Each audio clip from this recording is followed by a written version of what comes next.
Good evening. Tonight's broadcast is, as you might suspect, a work of fiction. There is, to our knowledge, no Michael Myers stalking the streets of Haddonfield, no masked figure moving silently through Halloween night, and no community that has suffered quite this particular nightmare. The voices you are about to hear have been generated by artificial intelligence. This production makes use of fictional characters and scenarios, yet any resemblance to actual persons, living or deceased, remains purely coincidental. And now, with the airwaves cleared and your set tuned in, let us begin. Enjoy the show. Good evening, I'm Tommy Doyle with Channel 7 News. We begin tonight with breaking news from Smiths Grove Sanitarium. 21-year-old Michael Myers, convicted of murdering his sister when he was just 6 years old, has escaped from the maximum security facility sometime late last night. Myers had been institutionalized for 15 years following the brutal stabbing death of his teenage sister in Haddonfield. State police have issued an immediate alert across the Tri-County area, and residents are being advised to lock their doors and report any suspicious activity. The escape was discovered during the morning shift change when Myers failed to report for his scheduled therapy session. Hospital officials say he overpowered an orderly during what was supposed to be a routine transfer to the recreation area. We now go live to our reporter at the scene. This is Lori Chambers reporting from Highway 9, about 20 miles south of Smiths Grove. I'm standing here with State Trooper Gary Fulton, who was among the first responders when Myers' escape was discovered this morning. Trooper Fulton, what can you tell us about how this happened? According to hospital officials, Myers had been a model patient for months, showing no signs of agitation or planning, but sometime between 11:30 last night and 6 this morning, he simply vanished. What's particularly disturbing is that several motorists have called in sightings of a tall figure in what appears to be hospital clothing walking along rural roads throughout the day. One driver, Nancy Richards from Millfield, told police she saw someone matching Myers' description standing motionless beside Route 36 around noon today. When she drove back 20 minutes later, he was gone. Lori, what are police telling residents in the immediate area? Tommy, they're asking everyone to remain calm but vigilant. Sheriff Claude Strode held a brief press conference an hour ago, assuring the public that every available unit is searching for Myers. But I have to tell you, speaking with locals here, there's a genuine fear in people's voices. Several families have already left town to stay with relatives. The manager at Miller's Hardware told me they've sold more door locks and security lights in one day than they normally sell in a month. People remember what happened 15 years ago, and they're not taking any chances. Back to you, Tommy. Thank you, Laurie. Joining us now by phone is Dr. Samuel Loomis, Myers' psychiatrist for the past 8 years. Dr. Loomis, you've worked closely with Michael Myers. What should people know about this man? Tommy, I need people to understand that Michael Myers is not like other patients. In 15 years, he has never spoken a single word. He sits, he stares, and he waits. I've looked into his eyes, and there's nothing there but the darkest evil. He's been planning this escape. I'm certain of it. The timing is no coincidence. What do you mean by timing, Doctor? Halloween. Every year, as October 31st approaches, Myers becomes increasingly restless. He stops eating, stops responding to any stimuli. It's as if something inside him awakens as Halloween draws near. I've been warning the hospital administration for months that he was becoming increasingly agitated, and I believe I know where he's going. Haddonfield. He will return to Haddonfield. That's where it all began. And that's where he feels he needs to finish something. Doctor, when you say finish something, what exactly do you mean? I believe Michael Myers views what happened 15 years ago as incomplete. His sister was just the beginning, not the end. He has unfinished business in that town, and nothing will stop him from completing it. Dr. Loomis, what would you say to families in Haddonfield who might be listening right now? Leave. Get out of town tonight and don't come back until he's caught. Michael Myers is pure evil, and evil never dies. It just waits for the right moment to return. We'll continue following this developing story throughout the night. Police are asking anyone who sees a tall, dark-haired man in hospital clothing to call 911 immediately and not approach him under any circumstances. Do not attempt to detain or confront this individual. Roadblocks have been set up on all major highways. We'll have updates as they become available. For Channel 7 News, this is Tommy Doyle. Stay safe out there.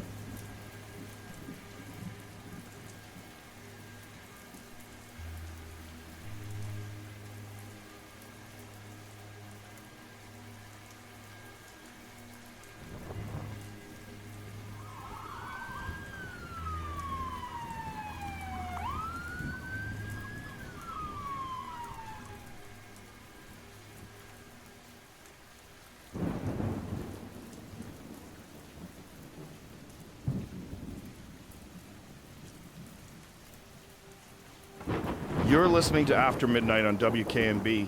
And folks, I gotta tell you, the phones have been ringing all evening about this Michael Myers situation. For those just tuning in, we're talking about the escaped mental patient who killed his sister right here in our area 15 years ago. Smith's Grove is only 30 miles from where I'm sitting right now, and people are scared. Let me be straight with you. I've lived in this county my whole life, and nothing like this has ever happened here. The police scanner has been going crazy all day with reported sightings, false alarms, and people calling about every shadow they see. It's almost midnight now, Halloween is tomorrow, and this guy is still out there somewhere. All right, let's take our first caller, Harold from Millfield. You're on the air. Bob, I've been listening to the news reports all day, and I think people are overreacting. This is one man, probably confused and scared, wandering around in a hospital gown. I mean, how dangerous can he really be? He's been locked up since he was a kid. The media is making this sound like some horror movie, but this is real life. Most likely he's hiding in the woods somewhere, cold and hungry, and he'll be picked up by morning. My wife has got every light in the house on, won't even let me take the trash out. It's ridiculous, Bob. We're talking about one disturbed individual, not an army.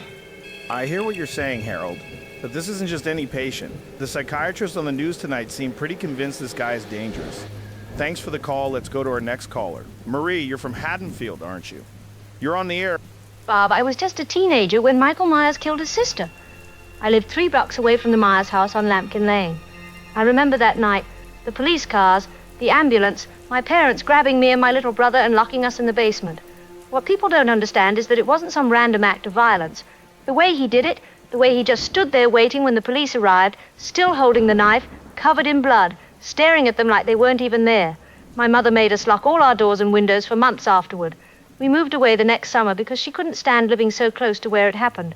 Even now, 37 years old with kids of my own, I'm checking every lock in my house tonight. Marie, are you still living in Haddonfield? Yes, so I moved back 5 years ago when my husband got a job at the plant. But I'm not letting my children out of my sight until they catch him. I've already called the school to say they won't be in tomorrow. I need to say this. That house on Lampkin Lane has been empty since it happened. Nobody will buy it. Nobody will even walk past it after dark. But I drove by there this afternoon, and I swear I saw someone standing in the upstairs window. Just for a second, but I saw a figure up there. When I looked again, it was gone. Did you call the police about that? I tried, but they said they've had dozens of calls about that house today. People seeing things, hearing things. But I know what I saw. There was someone in that window, and I think it was him. I think Michael Myers is already home. That's unsettling, Marie. Thanks for calling in. Let's take another call. Eddie from Riverside. You're on the air. Bob, I work third shift at the grain elevator, and I've been driving the back roads between here and Haddonfield for 6 years. Tonight felt different. I saw something around 10 o'clock on Old Mill Road, near the railroad bridge. A figure walking along the tree line, moving real slow and deliberate. At first I thought it might be someone walking their dog, but there was no dog. And when my headlights hit him, he didn't turn around, didn't react at all. Just kept walking like he was in some kind of trance. I slowed down to get a better look, and I'm telling you, this guy was tall, wearing what looked like hospital scrubs, and there was something in his hand, something long and thin. Did you call it in to the police? As soon as I got to work, but they said they'd already searched that area twice today, found nothing. But I know what I saw, Bob. That wasn't some random person out for a late-night walk. That was him, and he was heading straight for Haddonfield. Eddie, I appreciate you calling that in. Stay safe out there. Folks, we're going to take a quick break, but keep those calls coming. The number is 555-WKNB. This is After Midnight. And honestly, with everything that's happening tonight, I'm not sure any of us will be sleeping. We'll be right back.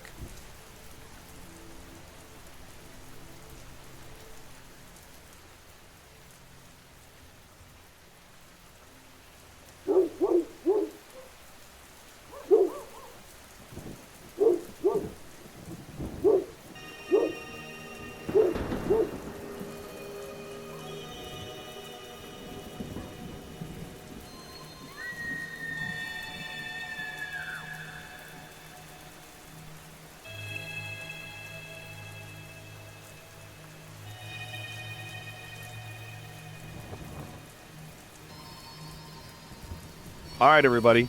We're back with After Midnight on WKNB. And I'm Bob Sims. And tonight we've got something special for you. With everything that's been happening in our area, the escape, the murders, I thought it was important to get some real insight into what we're dealing with. Joining me tonight is Dr. Samuel Loomis, the psychiatrist who has worked with Michael Myers for the past 8 years at Smiths Grove Sanitarium. Dr. Loomis, thanks for coming on the show, especially given everything that's happening right now. Bob, I appreciate you having me on. I need people to understand what we're facing. This isn't just another escaped mental patient. This is something far more dangerous, something I've been trying to warn people about for years. When I first took on Michael Myers as a patient 8 years ago, I thought I could help him. I thought that with enough time, enough therapy, I could reach whatever humanity might be left inside him. I was wrong. Now, Dr. Loomis, you've been studying this guy for 8 years. What is it about Michael Myers that makes him different from other patients you've worked with? I mean, we've all heard about violent criminals, serial killers, but you seem to think Myers is something else entirely. In 30 years of psychiatric practice, I have never encountered anything like Michael Myers. Most violent patients, even the most dangerous ones, have triggers, motivations, some kind of psychological framework you can analyze. They respond to medication, to therapy, to human interaction in some way. Michael Myers responds to nothing. He is a void. For 15 years, he has sat in his room, staring at the wall, never speaking, never reacting. But behind those eyes, something is always calculating, always planning. I've watched him for hours, and there are moments when I can feel him studying me, learning my patterns, my weaknesses. It's like being observed by a predator that has infinite patience. That's fascinating and terrifying at the same time. Now, you mentioned that he never speaks. Not one word in 15 years. How is that even possible? I mean, don't most people, even in isolation, eventually crack and start talking? That's exactly what makes Michael so unusual. Normal human psychology dictates that isolation leads to deterioration, to breakdown, to some kind of mental collapse. But Michael Myers has grown stronger in his silence, more focused.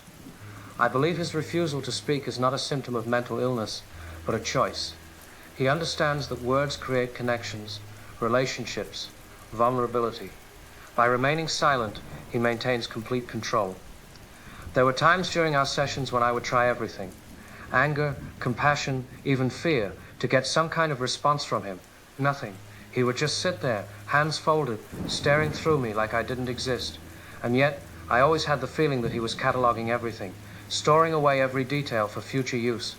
Dr. Loomis, you keep using words like evil, predator, calculating.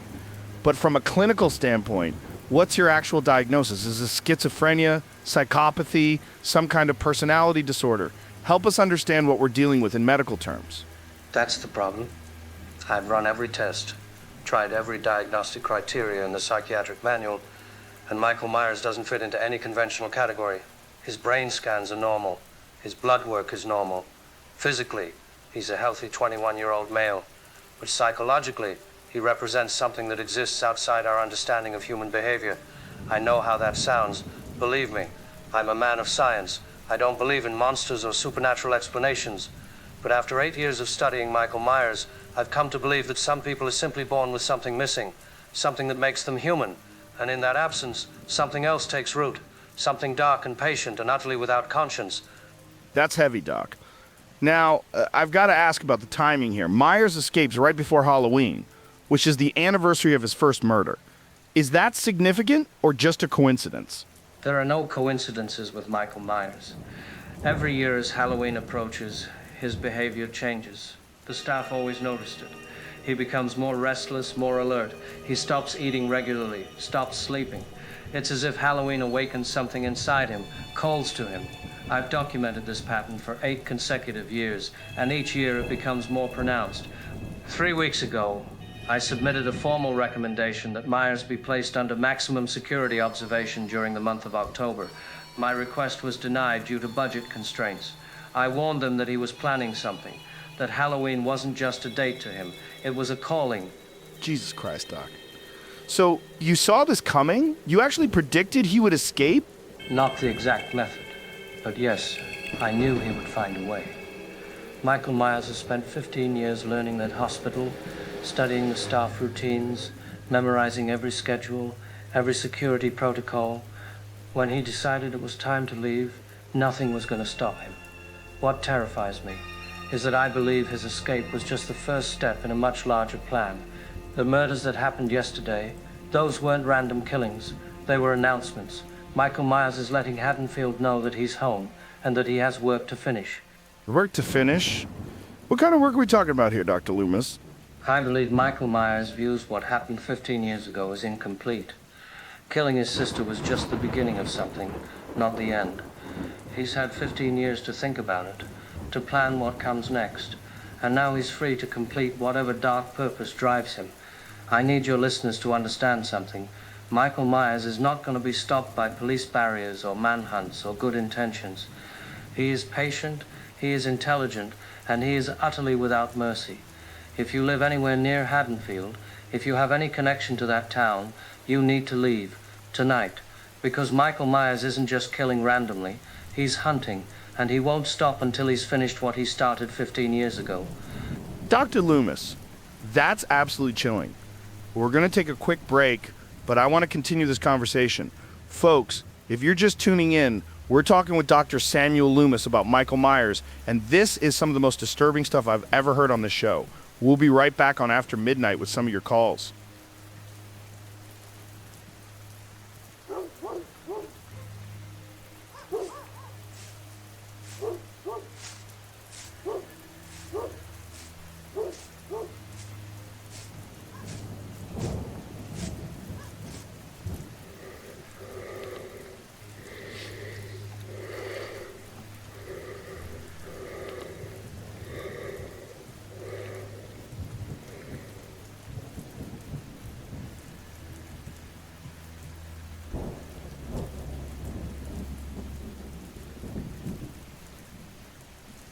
Good evening, I'm Tommy Doyle with Channel 7 News. It's been 36 hours since Michael Myers escaped from Smith's Grove Sanitarium. And tonight we have the news that authorities hoped we wouldn't have to report. Michael Myers has killed again. The body of 17-year-old Annie Brackett was discovered this afternoon at her family's residence on Elm Street, just outside Haddonfield city limits. Annie, the daughter of Sheriff's Deputy Lee Brackett, was found by her father when he returned home from his shift, searching for Myers. This marks Myers' first confirmed victim since his escape, and authorities are treating it as confirmation that he has returned to the area where his killing spree began 15 years ago. We go now to Lori Chambers, who is standing by at the scene.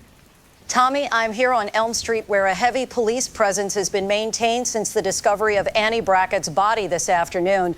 What I can tell you is that this quiet residential neighborhood, which residents thought was safe due to increased patrols, has now become ground zero for Myers' return to killing. Deputy Brackett, Annie's father, discovered his daughter around 2:30 this afternoon when he came home between shifts. According to sources close to the investigation, the scene showed clear signs of Myers' methodical approach to violence.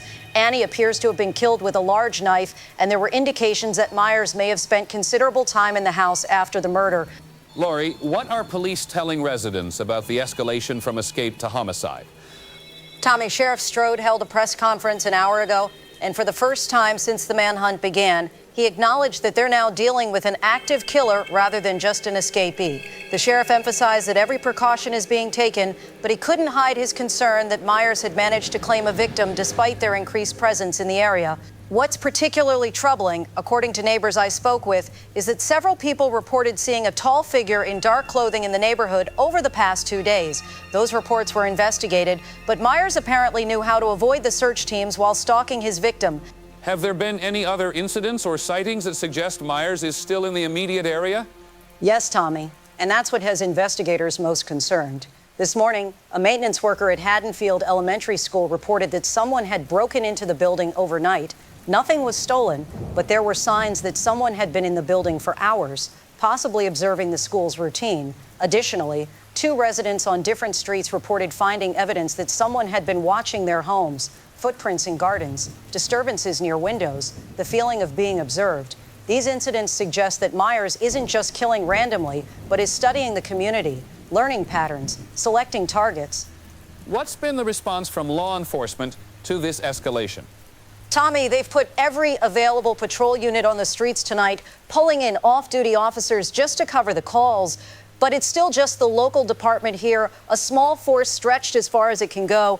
And I have to tell you, talking to the deputies, there's a real sense of frustration. They know Myers is out there, they know he's hunting, but with so few of them to cover so much ground, he always seems to stay a step ahead. Lori, what about the psychological impact on the community? How are residents responding? Tommy, there's a palpable fear that wasn't here yesterday. When Myers was just an escapee, people were cautious but hopeful he'd be caught quickly. Now that he's killed again, the reality has set in that they're dealing with someone who won't hesitate to murder anyone who gets in his way. I've spoken with several families who are making plans to leave town until Myers is captured. Others are organizing neighborhood watch groups, though police are advising against any civilian involvement in the search. Have there been any witnesses to Myers himself, rather than just evidence of his presence? One significant sighting, Tommy. Around noon today, a postal worker named Janet Myers, no relation to Michael Myers, reported seeing a tall man in dark clothing standing motionless behind the Haddonfield Cemetery. When she looked again after delivering mail to a nearby house, he was gone. But she described the figure as unnaturally still, almost statue-like, just watching the cemetery grounds. Police responded within minutes, but found no trace of anyone in the area. What makes this sighting particularly credible is that Janet Myers has lived in Haddonfield for 30 years and knew the Myers family before the original killings. She said there was something familiar about the figure's posture and build. Thank you, Lori. We want to emphasize to our viewers that while only one victim has been confirmed, Michael Myers has demonstrated that he's willing and able to kill again. All residents within a 10-mile radius of Haddonfield are advised to keep their doors and windows locked, to avoid being alone whenever possible, and to report any suspicious activity immediately. Children should not be left unattended, and tomorrow's school activities are being reviewed by administrators in consultation with law enforcement. Halloween is tomorrow night, and what should be a night of fun for families has now become a night of genuine concern for public safety. We'll continue monitoring this developing situation, and we'll bring you updates as they become available. Anyone with information about Michael Myers' whereabouts should call 911 immediately. This is Tommy Doyle, Channel 7 News.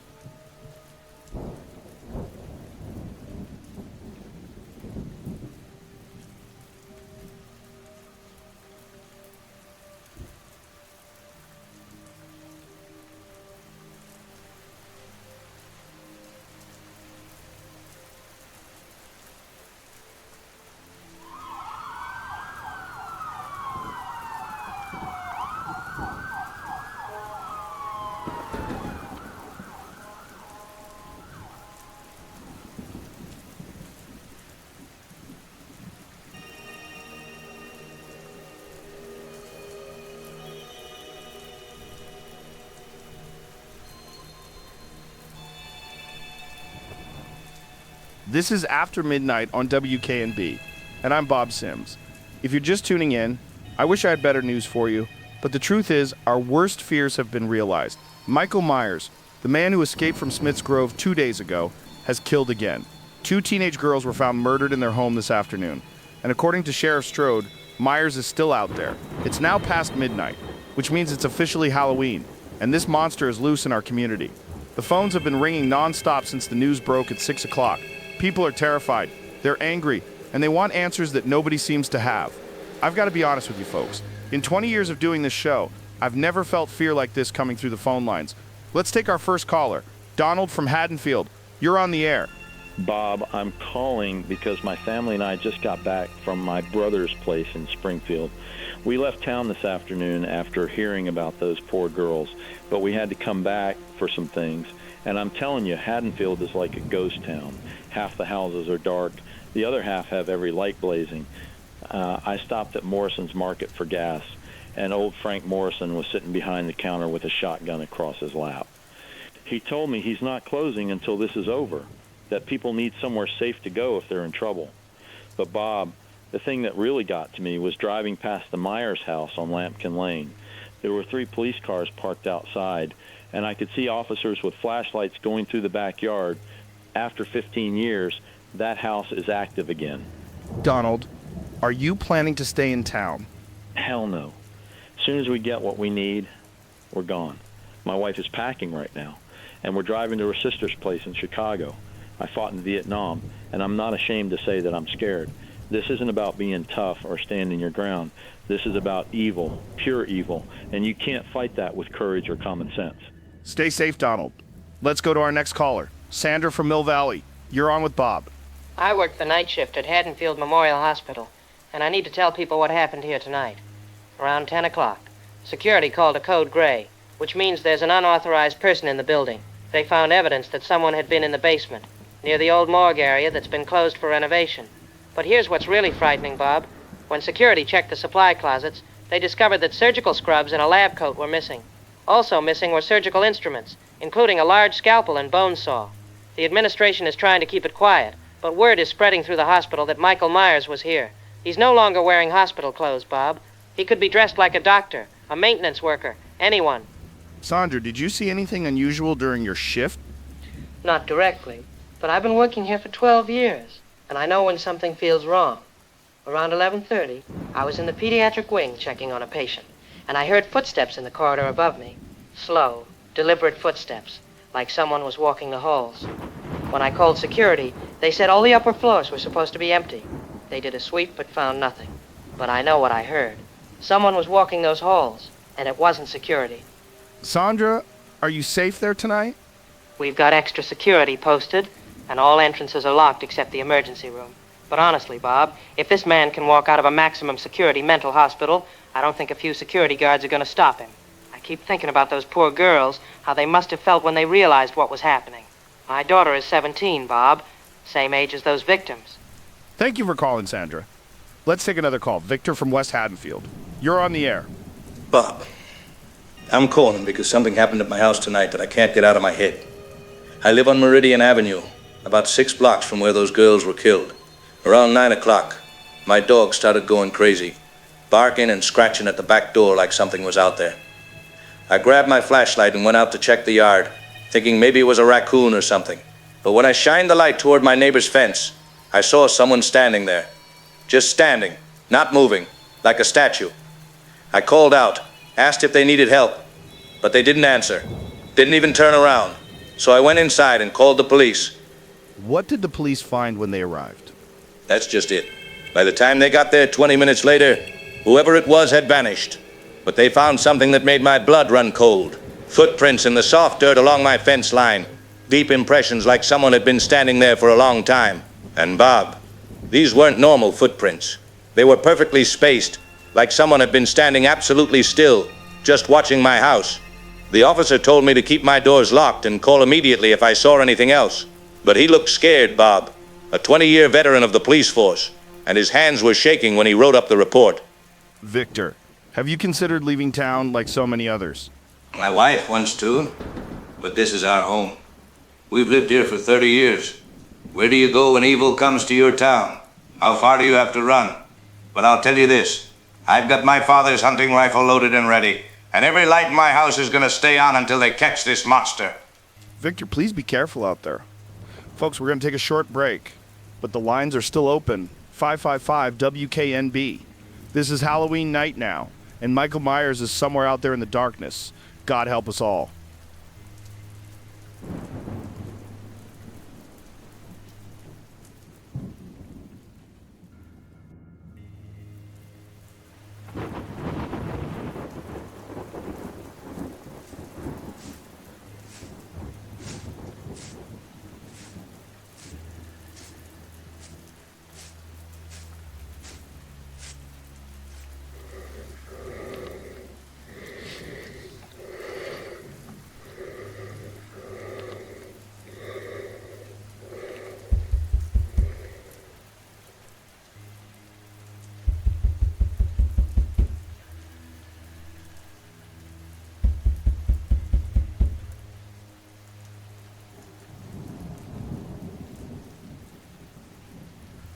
Folks, what I'm about to tell you is going to shake you to your core. And the mainstream media won't touch this with a 10-foot pole because they're all in on it.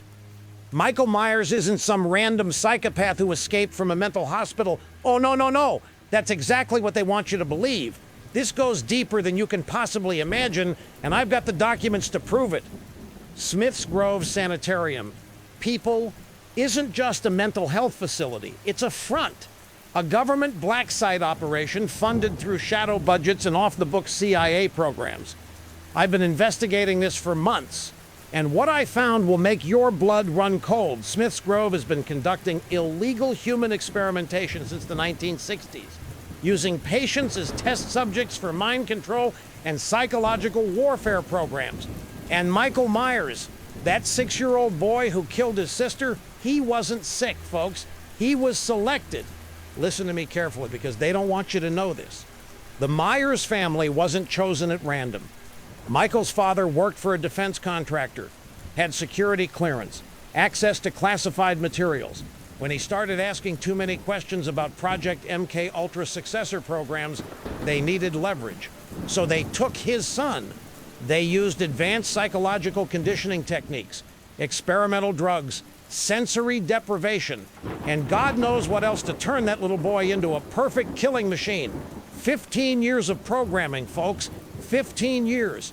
And you want to know why he never speaks? Because they conditioned the speech centers of his brain. They wanted a weapon that couldn't be interrogated, couldn't reveal secrets, couldn't be turned against them. Dr. Samuel Loomis, that psychiatrist everyone thinks is so concerned about public safety, he's not trying to help Michael Myers. He's trying to study their handiwork. He's been documenting the success of their programming for 8 years, writing reports that go straight to Langley. Think about it, people. How does one man evade dozens of trained law enforcement officers? How does he move through neighborhoods without being detected? How does he know exactly where to strike next? Because he's been trained in counter-surveillance techniques. They gave him skills in infiltration, target selection, tactical awareness that no ordinary mental patient could possess. Michael Myers isn't just an escapee. He's a field operative being tested. The Halloween timing isn't a coincidence. It's a psychological trigger. They programmed him to activate during specific windows, and Halloween represents the perfect cover story. Oh, it's just a disturbed man obsessed with the anniversary of his childhood trauma. Nonsense. This is a controlled experiment to test their programming in a real-world environment. They want to see how effectively their conditioning works under pressure, how well their asset can operate in populated areas. That poor girl, Annie Brackett, she wasn't a random victim, she was a test target. Mark my words, folks, this is just the beginning. They're going to let Myers continue his killing spree until they have enough data. Then they'll stage his capture or death to cover their tracks. And when Halloween night comes, that's when the real test begins. They want to see how their weapon performs during maximum chaos, maximum confusion, when the whole community is distracted by trick-or-treaters and parties. The police response, all coordinated through federal agencies who are feeding information back to the project handlers. They're not trying to catch Myers. They're monitoring his performance. Every move he makes, every kill, every evasion tactic is being documented and analyzed. This isn't a manhunt, people. It's a field evaluation of a government-created killing machine. And we're all just lab rats in their experiment. People, this is bigger than just Michael Myers. This is proof that our government is creating human weapons, testing them on American soil, using our own citizens as guinea pigs. How many other Michael Myers are out there? How many other Smith's Grove facilities are operating under different names? How many other sleeper agents are waiting for their Halloween trigger to activate? The mainstream media won't investigate this because they're complicit. The local authorities won't ask the hard questions because they've been told to stand down. And the federal agencies involved will deny everything because this operation is compartmentalized at the highest levels of the deep state. But I'm not backing down, and neither should you. We need to demand answers. We need to expose the truth about Smith's Grove, about Dr. Loomis, about the government programs that created Michael Myers. Don't let the memory hold this story, folks. Don't let them convince you it was just another random act of violence. Michael Myers is out there somewhere, and he's not alone. They've got others just like him, waiting for their turn to be unleashed on unsuspecting American communities. This is psychological warfare against the American people, and we are the targets. Stay vigilant, stay informed, and never stop questioning the official narrative. The truth is out there, and they can't hide it forever. This is Chuck Bradley on Truth Seeker Radio, and I'll keep fighting for the truth even if it costs me everything, because that's what patriots do.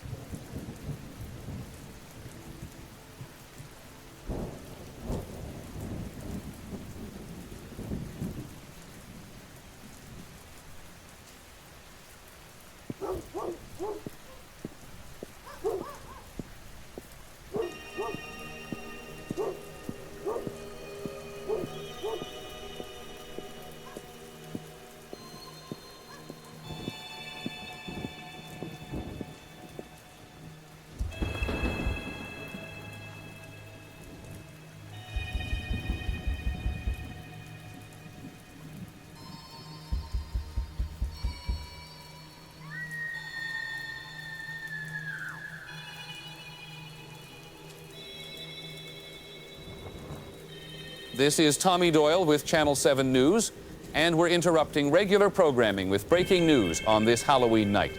What was supposed to be a night of celebration has turned into a nightmare for our community. Multiple bodies have been discovered at a Halloween party on Cherry Street in Haddonfield, and police have confirmed that Michael Myers is responsible for what they're calling a massacre. At approximately 6:30 this evening, police responded to reports of screaming and gunshots at a residence where a group of college students were hosting a Halloween party. What officers found inside has been described as a scene of unimaginable horror. We're told that 7 people are confirmed dead, with 2 others in critical condition at Haddonfield Memorial Hospital. This brings the total number of Michael Myers victims to 9 in just 2 days. We go now to Lori Chambers, who is on the scene at Cherry Street.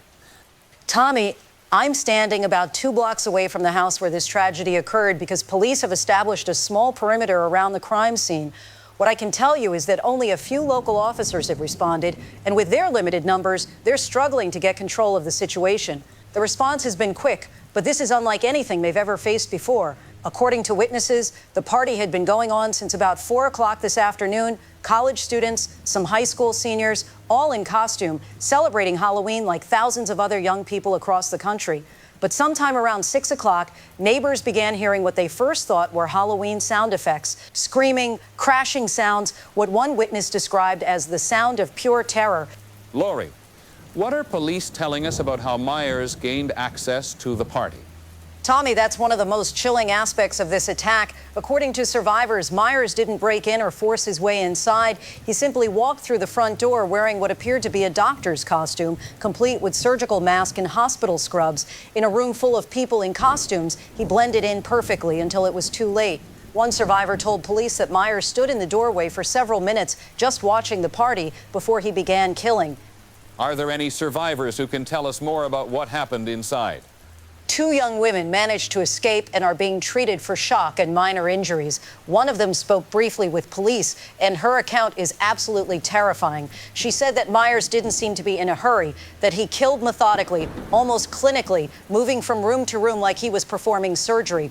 She described his movements as unnaturally calm, saying he showed no emotion, no excitement, nothing human at all. What's particularly disturbing, Tommy, is that several victims were found in what investigators are calling arranged positions.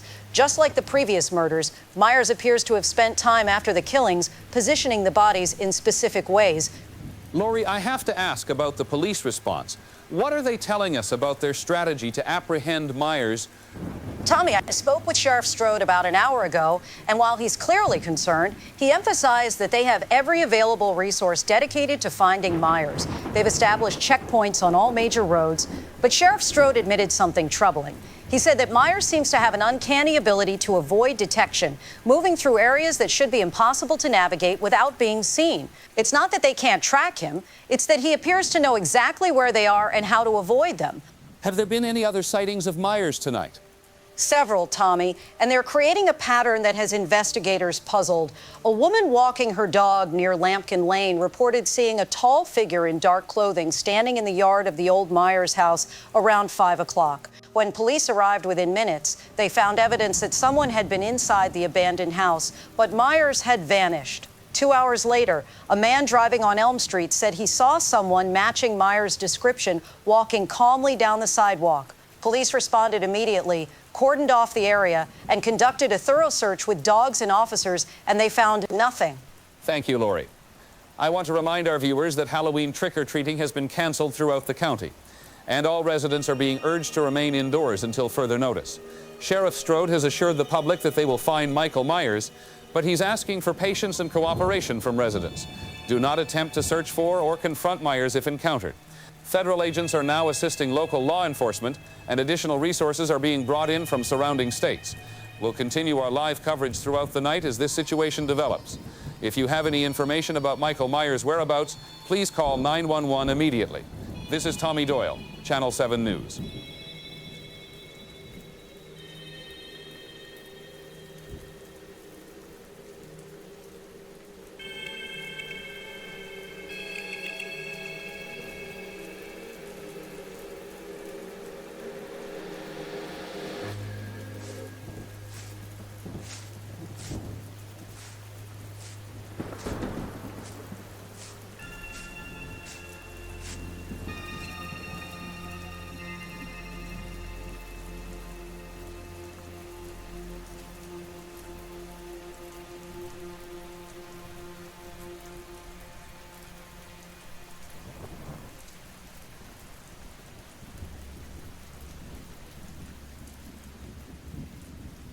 This is After Midnight on WKNB, and I'm Bob Sims coming to you live on what has become the darkest Halloween night in our community's history. If you've been listening to the news, you know that Michael Myers struck again tonight. 7 more people are dead, murdered at a Halloween party, while hundreds of officers from multiple agencies search for him. It's now past midnight, and I've got to tell you folks, I've never felt fear like this in the air. The phone lines are jammed with people who are terrified, frustrated, and asking how one man can evade such a massive manhunt. I keep thinking about those kids at that party, just trying to have fun on Halloween, and now 7 families are destroyed forever. Law enforcement is doing everything they can, but Myers seems to know exactly how to stay ahead of them. Let's go to the phones. Tracy from Mill Valley, you're on the air. Bob, I'm calling because I think I saw him tonight. I live on Meridian Avenue, about 4 blocks from where that party was, and around 8 o'clock I was looking out my kitchen window when I saw someone standing under the streetlight across from my house. Just standing there, perfectly still. At first I thought it was just some trick-or-treater, but there was something wrong about the way he was standing. Too tall, too still, and he was staring directly at my house. I called my husband over to look, and we both watched this figure for maybe 10 minutes. He never moved, Bob, never turned his head, never shifted his weight, just stood there like a statue, watching our house. Tracy, did you call the police? We tried, but the lines were all busy. By the time we got through, whoever it was had disappeared. But here's the thing that's really bothering me. When we went outside this morning, there were footprints in the dew on our front lawn. Deep footprints, like someone had walked right up to our front door and stood there. Someone was on my property last night, probably watching my house while my family slept. We're leaving town first thing tomorrow morning. I don't care if they catch him or not. I'm not staying here another night. Tracy, that's absolutely terrifying. Stay safe out there. Let's take another caller, Karen from Haddonfield. You're on with Bob. I'm calling from my basement right now, and I'm whispering because I think there's someone outside my house. The same street where those girls were murdered 2 days ago. I turned off all my lights and went to the basement, but I keep hearing sounds outside, footsteps on my deck, something tapping against my sliding glass door. I'm scared to even look outside. Karen, have you been able to get through to 911? I tried calling, but they said all units are busy with multiple reports across town. They told me to stay inside and keep the line clear unless I see him directly. But what if he's already in my house? What if he's upstairs right now, waiting for me? Karen, get somewhere safe right now and stay on the line with me. I'm trying. But I can hear footsteps upstairs now. Heavy footsteps walking slowly through my house. Oh God, he's inside. He's in my house. I can hear him walking around up there. Can you get out of the house? The basement door leads to the garage, but I'd have to go past the stairs to get there. I can see his shadow moving at the top of the stairs, Bob. He's just standing there, not moving, like he knows I'm down here, and he's waiting for me to... Oh, Jesus! He's coming down the stairs! I can hear each step, slow and deliberate. Bob, he's coming for me! I don't think I'm going to... Karen? Karen, are you there? Oh, God. Folks, I think we just lost Karen. The line went dead. I'm going to try to get emergency services to her location. But Jesus Christ, I think we just heard someone being attacked live on the air. Let me take one more caller before we... Janet from Riverside, you're on the air?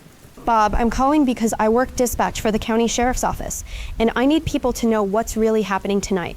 We've had over 100 calls in the past 4 hours, people reporting prowlers, break-ins, sightings of Myers all over the county. But here's what's terrifying. We don't have enough units to respond to all of them. Officers are spread so thin that response times are over an hour for non-emergency calls. People are calling for help, and we're having to tell them to lock their doors and wait. 3 more bodies were found an hour ago, an elderly couple on Oak Street murdered in their own bed. Myers is still out there, still killing, and we can't stop him. Janet, how many officers are actually working the search? We've only got a handful of our own units out there tonight, and he's making us look like fools, Bob. It's like he's everywhere and nowhere at the same time. We get a confirmed sighting, we roll what little we've got, and by the time we show up, he's gone. But 20 minutes later, someone's calling to report him miles away in the opposite direction. In all my years on dispatch, I've never seen anything like this. It's like we're chasing a ghost that kills. Janet, thank you for calling. Folks, I don't know what else to say. It's now almost 1 in the morning on Halloween night, and Michael Myers is still out there. Still killing, still terrorizing our community. If you're listening to this, please stay inside, lock your doors, don't trust anyone you don't know, and pray that you make it through this night. This is Bob Sims on WKNB, and I'm honestly not sure how much longer we can stay on the air. God help us all.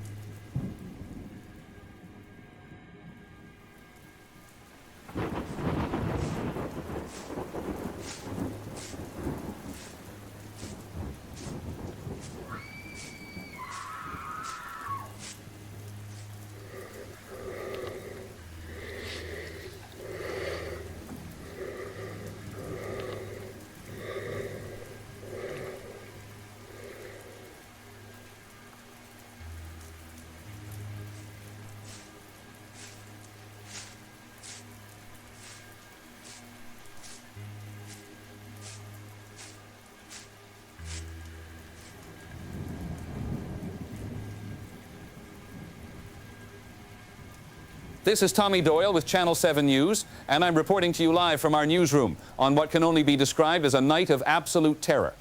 It's now approaching 2 in the morning on Halloween night, and Michael Myers has continued his killing spree across multiple locations throughout Haddonfield and the surrounding areas. In the past 6 hours, we have confirmed reports of at least 15 more victims in what appears to be a methodical campaign of terror.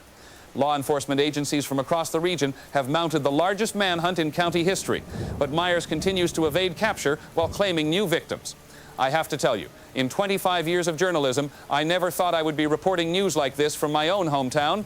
Despite the massive law enforcement response, Myers appears to be moving freely through our community, striking at will before disappearing into the night.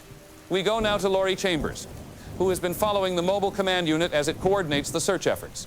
Tommy, I'm calling in from the mobile command post where Sheriff Strode is doing his best to coordinate the response, setting up a few checkpoints on the main roads and trying to cover as much ground as they can. The effort has been professional, but they're facing an opponent who seems to anticipate their every move. In just the past hour, Myers has struck at 4 different locations: the Williamson family on Grove Street, 3 dead, including their teenage daughter, the elderly Morrison couple on Pine Avenue, both found in their living room, and a young man named Peter Malloy working the late shift at Henderson's gas station, discovered by a customer around midnight. Lori, you mentioned you had to be relocated from one of the crime scenes for safety reasons. What happened?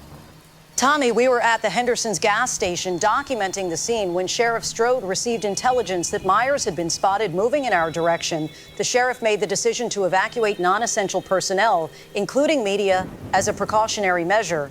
As we were leaving, I could see tactical officers taking positions around the perimeter, preparing for a possible confrontation. But by the time they had the area secured, Myers had vanished again. Sheriff Strode told me that Myers seems to have an almost supernatural ability to avoid their nets, appearing and disappearing like he knows exactly where their officers are positioned at all times. Lori, what's the current status of the search? Are authorities developing any new strategies to stop Myers? They're changing their approach every hour, trying to adapt with the few officers they've got, and they're stretched to the limit. But I have to be honest with our viewers, the challenge they're facing is unprecedented. Most manhunts involve suspects who are trying to get out of town, who leave evidence behind, who eventually slip up. Michael Myers seems to be doing the opposite. He's staying close, he leaves nothing behind, and somehow he's always one step ahead of the handful of officers chasing him. It's not that the police aren't capable, Tommy. It's that they're up against someone who doesn't follow any normal criminal pattern. Have there been any survivors from tonight's attacks who can provide new information about Myers? One survivor, Don, on her account, is providing valuable intelligence to investigators. Denise Lowell managed to escape when Myers entered her house on Meridian Avenue around 11 o'clock. She told police that Myers stood in her doorway for what felt like an eternity, just staring at her before she managed to run out the back door. She described his behavior as completely calculated, like he was studying her, deciding something. What's most important about her account is that it confirms what investigators suspected. Myers isn't killing randomly or in a frenzy. He's making deliberate choices, following some kind of internal logic that only he understands. Denise is currently in protective custody, and her testimony is helping FBI profilers develop a better understanding of Myers' methodology. Lori, how are law enforcement officers coping with the psychological pressure of this situation?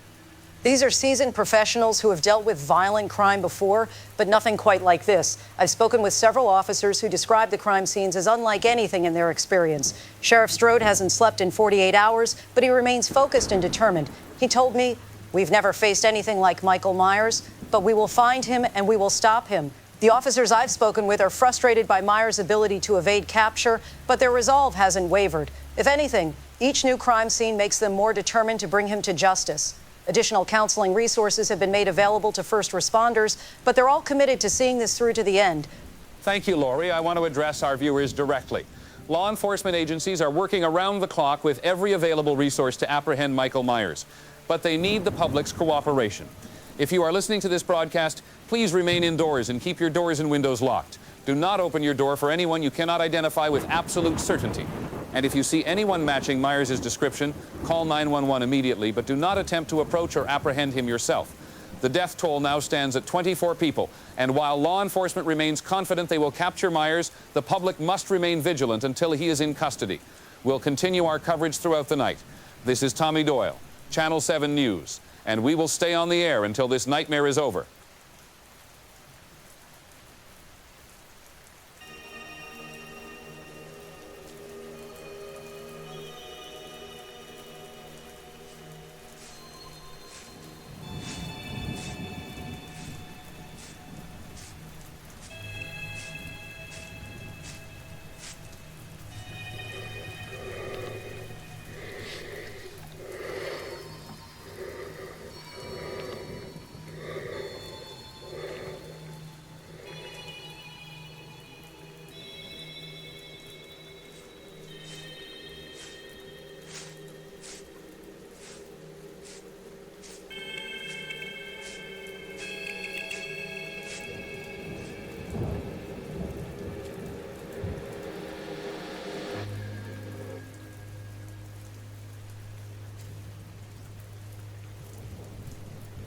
This is After Midnight on WKNB, and I'm Bob Sims, still here in the studio while this nightmare continues.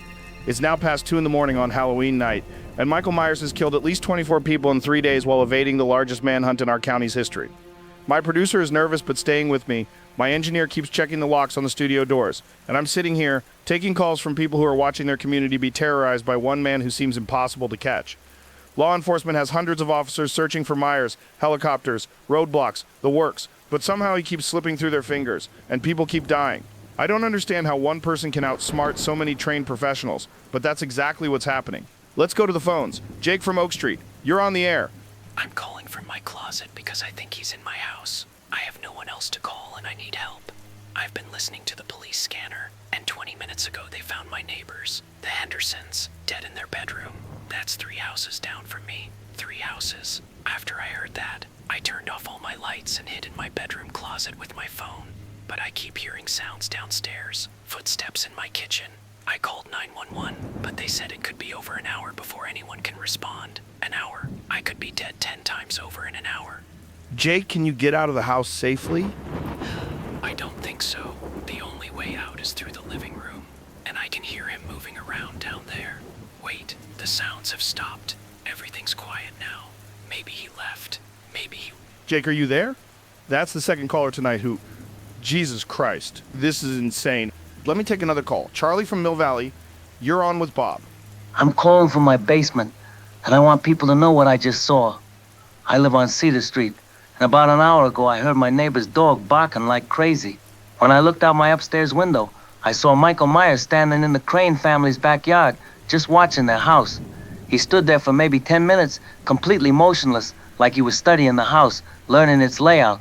Then he walked to their back door and just disappeared inside. 5 minutes later, the dog stopped barking. Everything went quiet, dead quiet. Charlie, did you call the police? I tried, but they said they couldn't get a unit to me for at least 90 minutes. 90 minutes.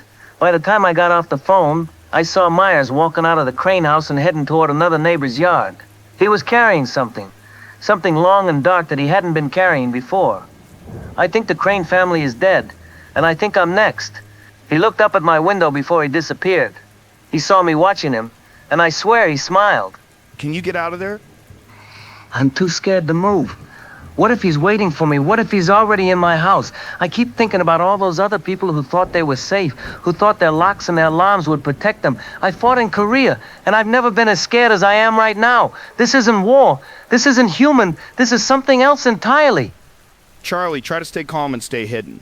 Let me take one more call. Douglas from Riverside, you're on the air.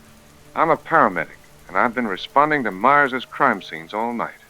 I need people to understand what we're dealing with here. I've seen car accidents, industrial accidents, heart attacks, overdoses, every kind of trauma you can imagine. But what Michael Myers does to people, it's not just murder. It's something much worse. He doesn't just kill them and leave. He arranges them, poses them like he's creating some kind of sick art installation. And the look on their faces, the terror in their eyes, it's like they knew exactly what was happening to them right up until the end. Douglas, how are you and your fellow first responders holding up? It's tough. We've got counselors on standby, and the department is making sure everyone gets the support they need. But I won't lie, this is the hardest thing most of us have ever dealt with. What makes it worse is that we can't predict where he'll strike next. The police have done everything right. Massive coordinated response, federal resources, the works. But Myers just keeps slipping away. I've got to tell you something, and this is what really gets to me. We found evidence at several crime scenes that Myers stays with the bodies after killing them. Just sitting there, spending time with them like he's savoring what he's done. That's not just murder. That's something far worse. And I don't know how you stop someone like that with normal police work. Douglas, thank you for calling. And please stay safe out there. Folks, I don't know what else to say. It's almost 3 in the morning, and Michael Myers is still out there, still killing our neighbors, our friends, our family members. If you're listening to this and you're still alive, consider yourself lucky. But don't assume you're safe. Nobody is safe tonight. This is Bob Sims on WKNB, and I honestly don't know if I'll be here to sign off in the morning. God help us all, because nobody else can.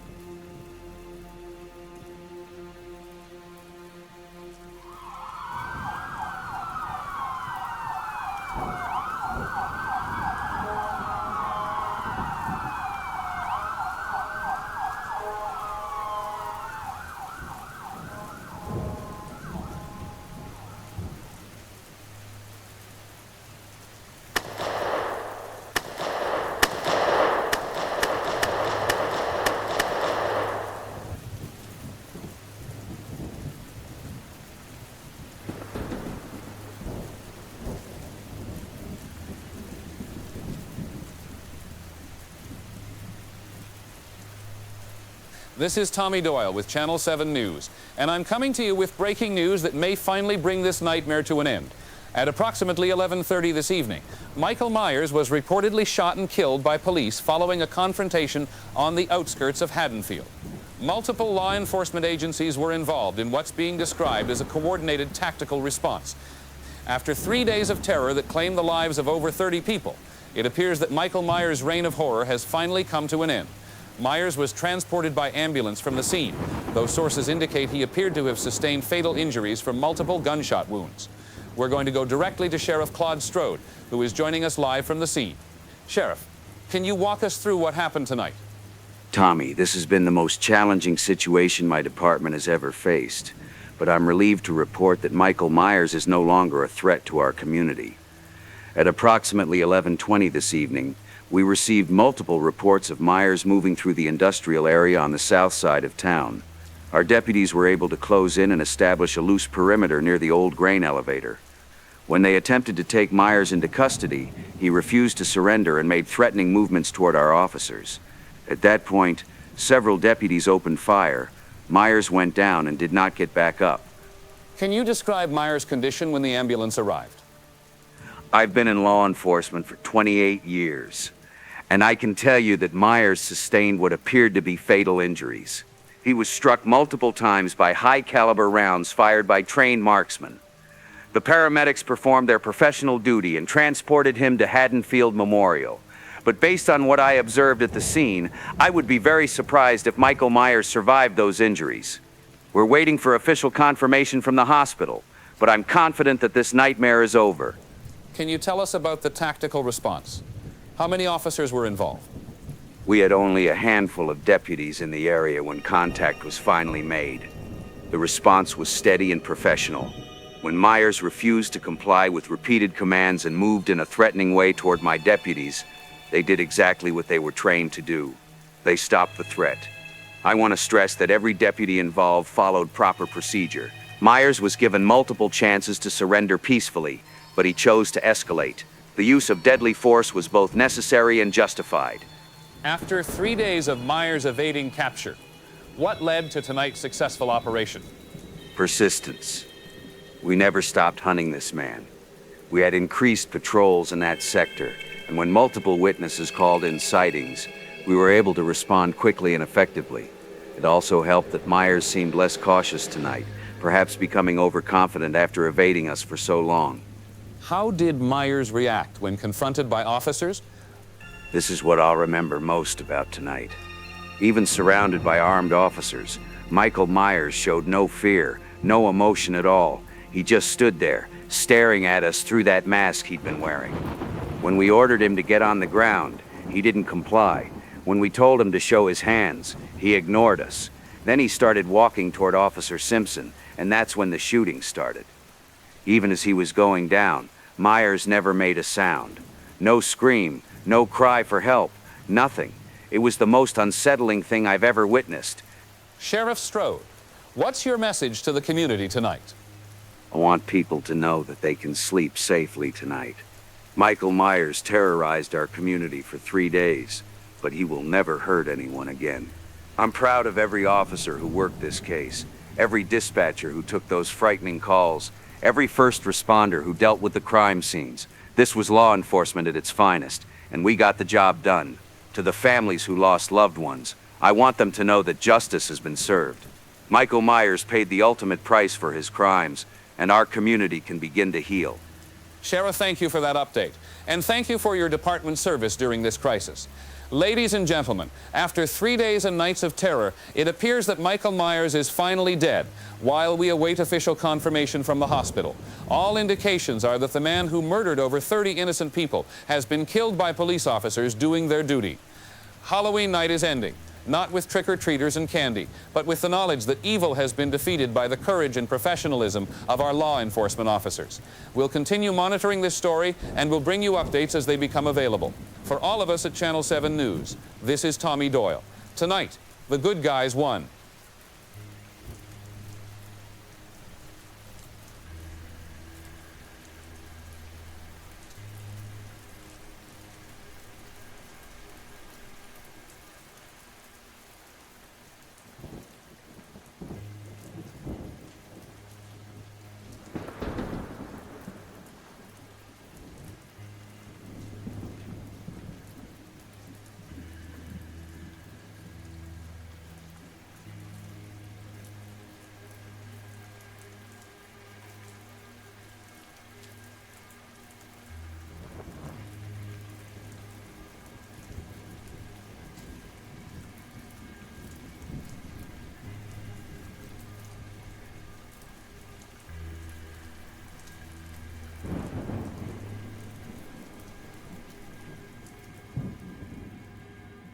This is After Midnight on WKNB, and I'm Bob Sims with what I hope will be the final chapter of this Halloween nightmare.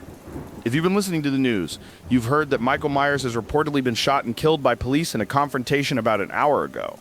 After 3 days of terror that claimed over 30 lives in our community, it appears that this monster has finally been stopped.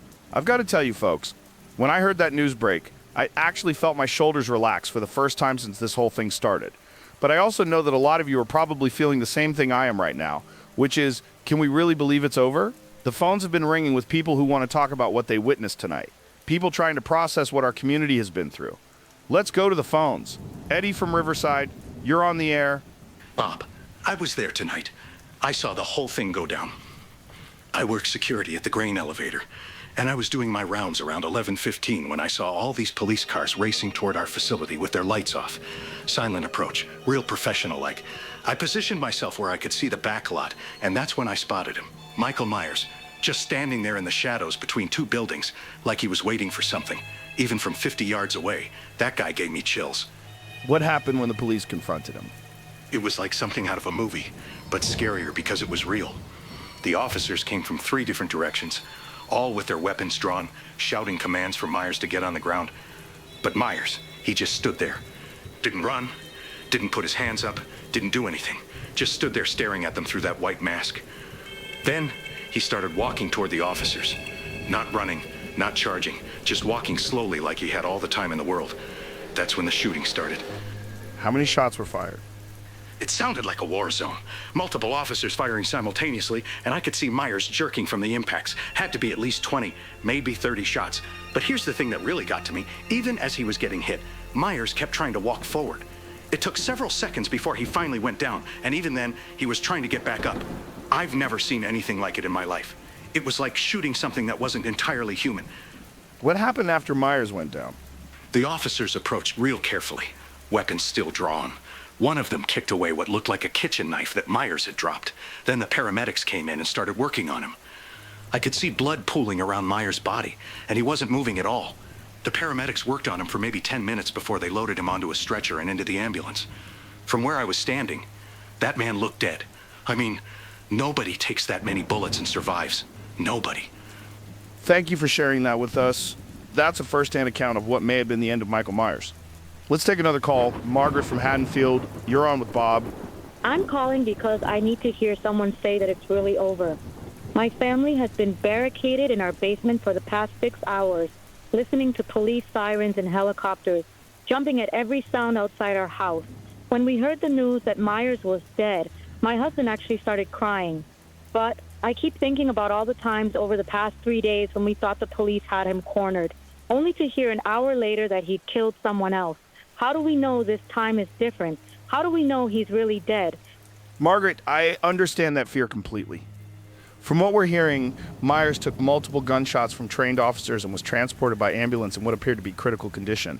The sheriff seemed confident that Myers wouldn't survive those injuries. But you're right to be cautious, Margaret. After what this community has been through, I think we all need to see official confirmation before we can truly believe it's over. For now, the threat appears to be neutralized, but stay vigilant until we get that final word from the hospital. Let me take one more call. Harold from Millfield. You're on the air. I was one of the people who called this whole thing overblown on your first show. I said Myers was just one confused man who'd be caught quickly. I was wrong, dead wrong. I've lived in this area my whole life, 72 years, and I've never seen evil like what Michael Myers brought to our community.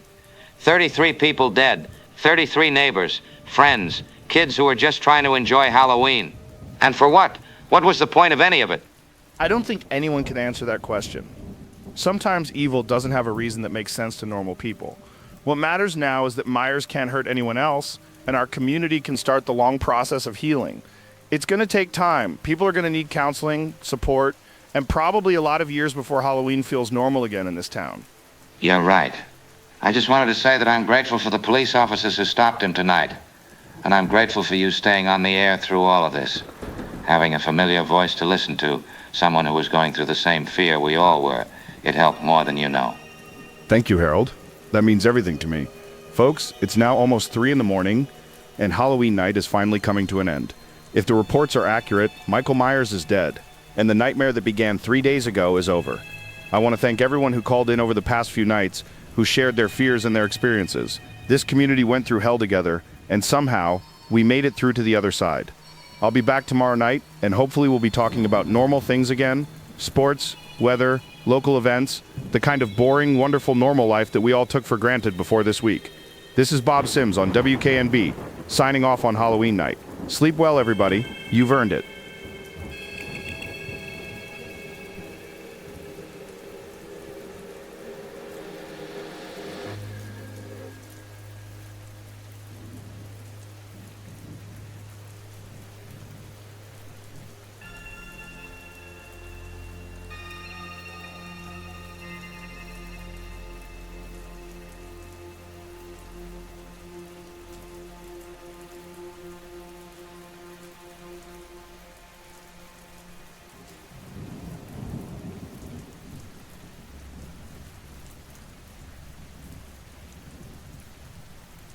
Brothers and sisters, we gather here today with heavy hearts, having witnessed darkness walk among us in a way that none of us could have imagined.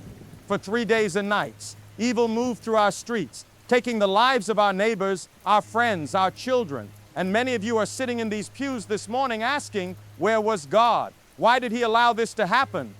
I want to speak to you today about Michael Myers, not as a man, but as a manifestation of something we often speak about but rarely confront so directly.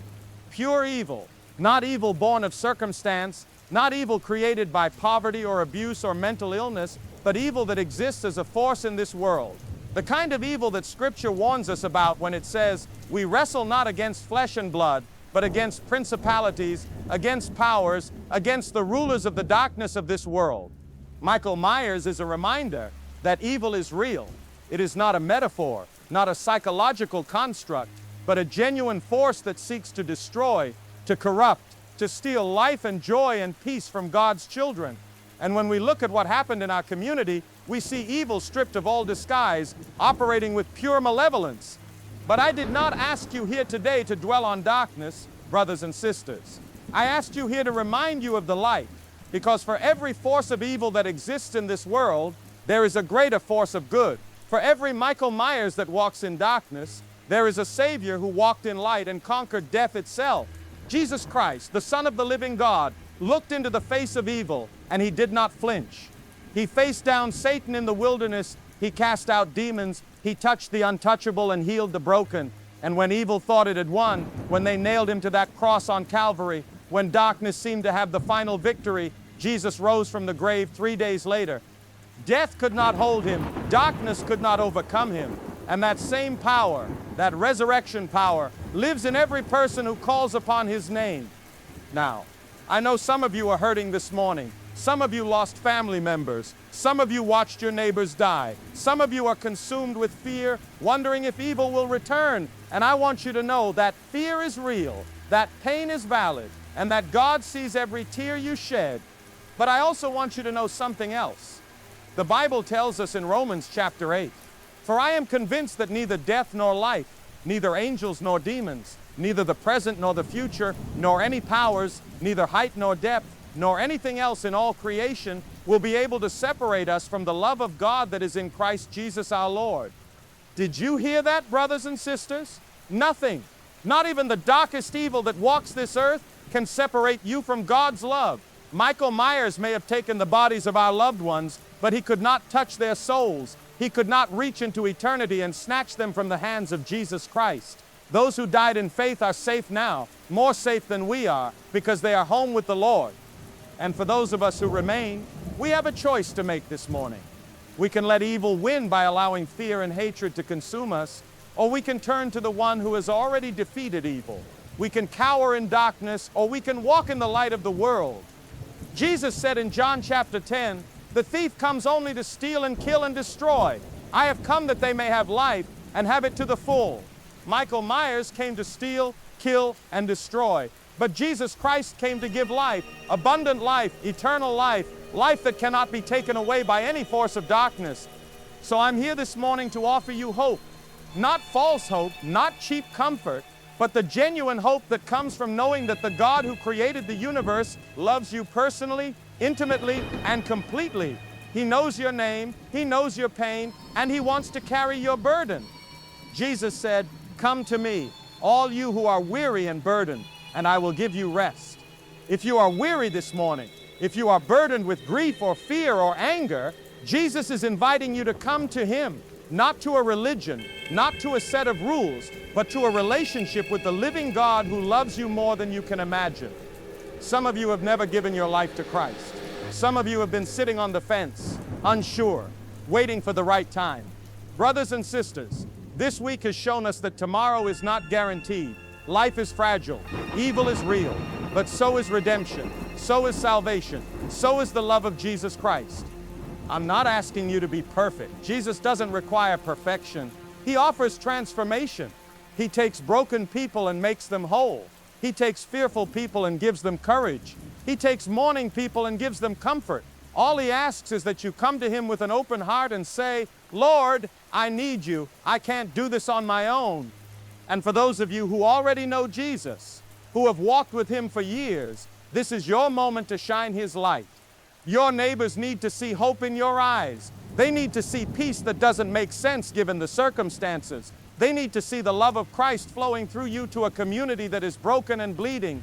Don't retreat into fear. Don't build walls around your hearts. This is the time to love more boldly, to serve more sacrificially, to demonstrate that the light of Christ cannot be extinguished by any darkness, no matter how deep. The Apostle Paul wrote, "Do not be overcome by evil, but overcome evil with good." We overcome evil not with hatred, not with revenge, not with fear, but with love, with compassion, with service, with the transforming power of Jesus Christ working through us. So here is my challenge to you this morning, brothers and sisters. Go out from this place and be the light. Visit the families who are grieving. Bring them meals. Sit with them in their pain. Pray with them. Let them know they are not alone. Reach out to your neighbors who are afraid. Invite them into your homes. Build community. Create the kind of fellowship that drives out fear and brings healing. And most importantly, keep your eyes fixed on Jesus. When the news reports make you anxious, turn to his word. When fear threatens to overwhelm you, remember his promises. When grief feels unbearable, lean into his presence. He is Emmanuel, God with us, and he will never leave you nor forsake you.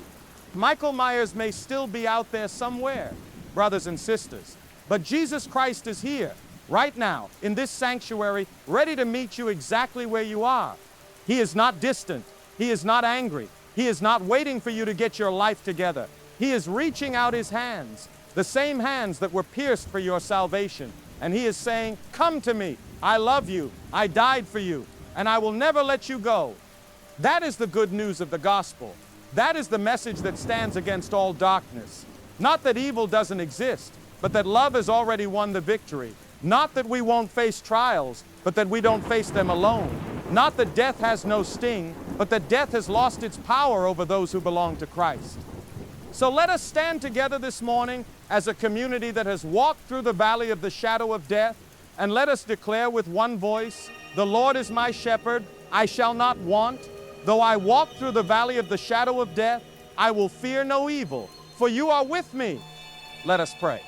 Father God, we come before you with broken hearts and trembling hands. We have seen evil, and it has shaken us to our core, but we know that you are greater than any evil, stronger than any darkness, more powerful than death itself. We ask you to heal our community, comfort those who mourn, strengthen those who are afraid, and draw close to every person in this room who needs to feel your presence today. We thank you for your Son, Jesus Christ, who conquered death and offers us eternal life. In his precious and holy name we pray, amen.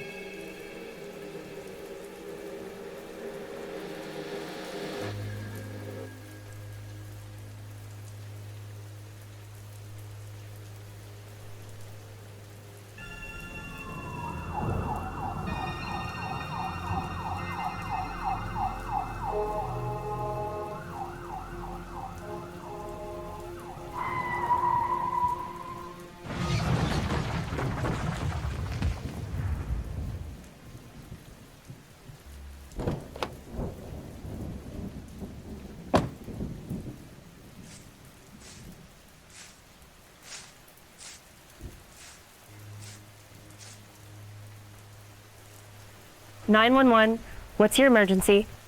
There's been an accident on Highway 9, about 2 miles south of the Haddonfield exit. It's an ambulance, flipped over on its side in the ditch. There's debris everywhere, and I can see people inside who aren't moving. Sir, can you tell me your exact location and confirm what you're seeing?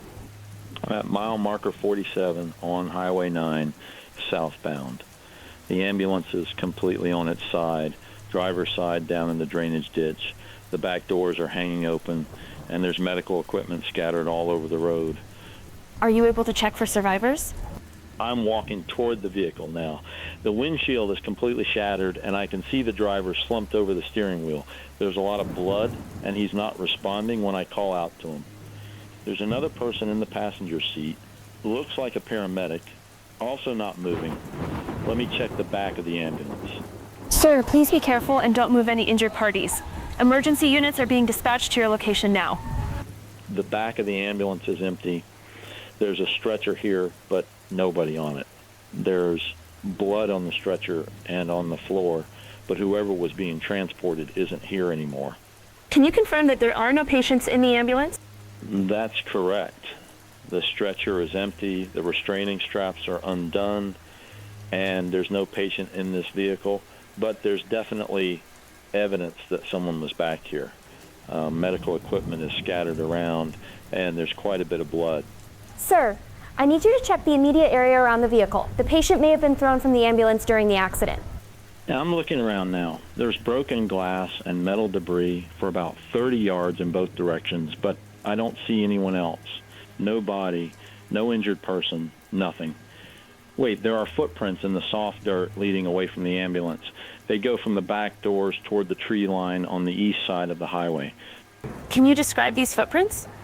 They're large, deep impressions like someone heavy was walking, and they're spaced evenly, not like someone who was injured or stumbling, more like someone walking with purpose. The tracks disappear into the woods, and I'm not going to follow them in there. But whoever was in this ambulance walked away from this accident. Sir, I need you to return to your vehicle immediately and wait for emergency responders. Do not investigate further. Understood. But I have to ask, wasn't this the ambulance that was transporting that Michael Myers guy, the one who was shot by police tonight? Sir, I cannot confirm patient information over this line. Please return to your vehicle and wait for the responding units. They should be arriving within the next few minutes. Okay, I'm heading back to my car now, but whoever was being transported in this ambulance is gone, and those footprints lead straight into the woods.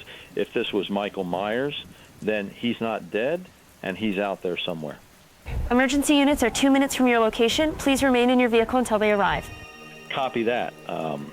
But you might want to let people know that whatever they thought ended tonight, it might not be over after all.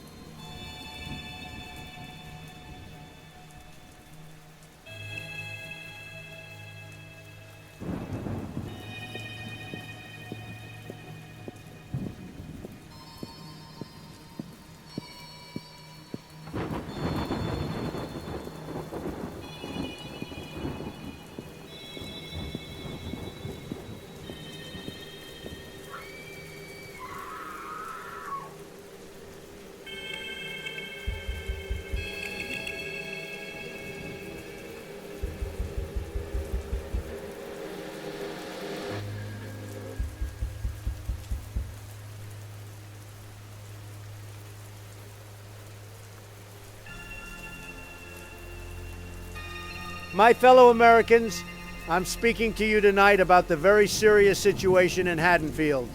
And let me tell you, it's been a horror show, but not the good kind. Not like Jaws, which, by the way, fantastic movie, one of the best. No, this is the bad kind of horror show. 33 Americans, wonderful people, the best people, lost their lives to this Michael Myers character. And I've been briefed. And this is not something anybody's ever seen before. Now, I want to commend the law enforcement in Haddonfield. These are brave people, very brave, like the Ghostbusters, only without the proton packs. They shot this Myers guy, and they shot him a lot. I'm told 20, 30 bullets, maybe more. It was like the end of Scarface. Say hello to my little friend. Only instead of cocaine, it was pumpkin spice. And he went down. He really went down. Everybody thought it was over. Mission accomplished. Roll the credits. Happy ending. But here's the twist. Like in The Sixth Sense, nobody saw it coming.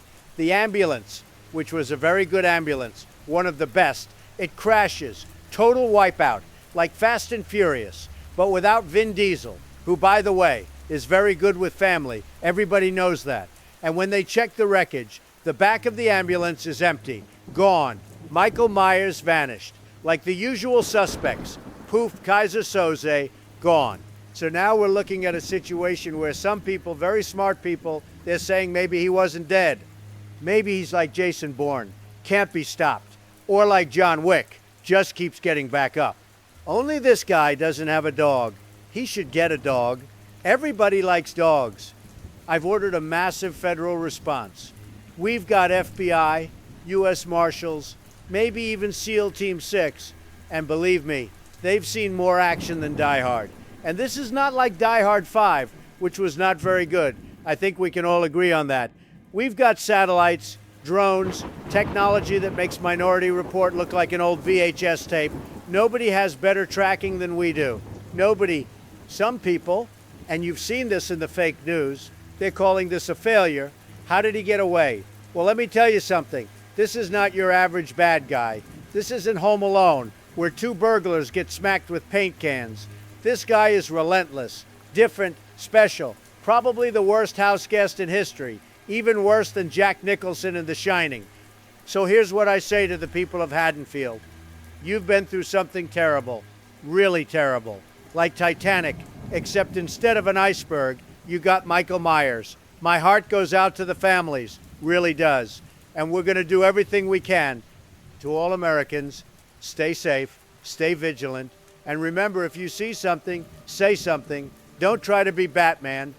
Thank you, God bless you, and God bless the United States of America. And remember, we will find Michael Myers, and when we do, it won't be a sequel. It'll be the end credits.